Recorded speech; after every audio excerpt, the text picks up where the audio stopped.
চুয়াডাঙ্গায় প্রতিদিনই বাড়ছে ডায়রিয়ায় আক্রান্তের সংখ্যা। সদর হাসপাতালে প্রতিদিন গড়ে ভর্তি হচ্ছে অর্ধশতাধিক রোগী।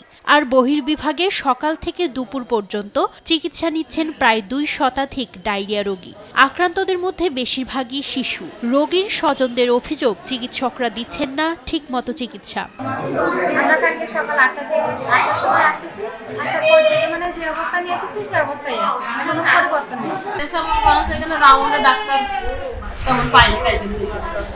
আজকে 3টে মহিলা এসেছিল, তারা ডাক্তার দিয়ে ডাক্তার এসে চিনি স্যালাইন আসার সাথে সাথে লিখে দিল, কিনে নিয়ে আসলাম। আর ভর্তি হওয়ার পরে এখান থেকে মানে 3টে ট্যাবলেট পাইছি, আর আজকে সকালে দিতে পাইছি। আর পাইনি, ভর্তি করেছি কাল সকালে, এখনো পর্যন্ত ভালো হচ্ছে, কিন্তু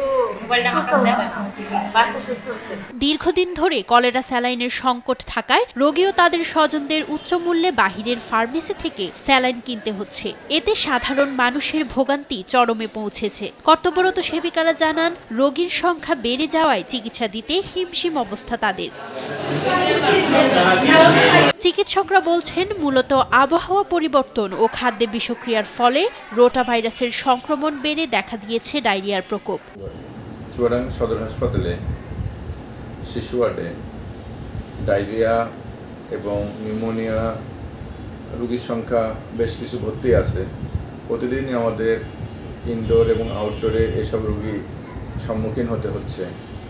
আউটডোরে রোগীর মধ্যে আমরা প্রতিদিন দেখা যায় প্রায় 200 রোগী আসে। এর মধ্যে দেখা যায় বেশিরভাগই ঠান্ডা সর্দিজনিত এবং ডায়রিয়া। কিছু নিউমোনিয়া রোগী আসে, যেগুলো বেশি খারাপ নিউমোনিয়া, সেগুলো আমরা ইনডোরে ভর্তি করি। তো ইনডোরে দেখা যায় যে আমাদের যেখানে বিছানা 15টা, সেখানে দেখা যাচ্ছে এরকম প্রতিদিন 40-45টা করে এরকম রোগী ভর্তি হচ্ছে। সবই নিউমোনিয়া না, তার মধ্যে দেখা যাচ্ছে প্রতিদিন এরকম প্রায় 10টা-15টা এরকম নিউমোনিয়া রোগীও আমাদের থাকছে, তাছাড়া অন্যান্য রোগী থাকছে। ডায়রিয়া যেমন আজকে প্রায় 30টা মতো ডায়রিয়া রোগী আমাদের ইনডোরে ভর্তি আছে। শীতকালে এই ডায়রিয়া রোগীর সংখ্যা বেড়ে যায়, সেখানে দেখা যায় যে 50-60 এরকম থাকে, যেগুলো আমরা রোটা ভাইরাস ডায়রিয়া বলি। আস্তে আস্তে একটা আবহাওয়ার পরিবর্তন হচ্ছে, একটা জীবাণু থেকে আরেকটা জীবাণু ট্রান্সফার হচ্ছে। দেখা যাচ্ছে যে ভাইরাস থেকে পরে গরম সিজন আসছে, ব্যাকটেরিয়ার ইনফেকশনও হয়ে যাচ্ছে। সেই ক্ষেত্রে ডায়রিয়া রোগী আমরা প্রতিদিন ফেস করছি। এদিকে কলেরা স্যালাইন সংকটের বিষয়টি স্বীকার করে তিনি জানান, দ্রুতই এই সমস্যার সমাধানে পদক্ষেপ নেওয়া হবে। মাঝে মাঝে দেখা যায় যে ডায়রিয়া ওয়ার্ডে বা আমাদের শিশু ওয়ার্ডে সরকারিভাবে যে ওষুধগুলো আছে আমরা তাদেরকে দিয়ে থাকি।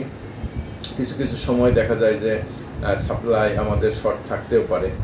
এখন দেখা যাচ্ছে যে কলেরা স্যালাইন বা মুখের স্যালাইন আমরা দিতে পারছিলাম, এখন দেখা যাচ্ছে যে মুখের স্যালাইন আছে, কিন্তু হাতে গোনা 4-5টা কলেরা স্যালাইন আছে, যেগুলো আমরা ইমার্জেন্সি স্টকে রেখে দিয়েছি, এবং বাকিগুলো আমরা চাহিদা দিয়েছি, আমরা অচিরেই সেগুলো পেয়ে যাব।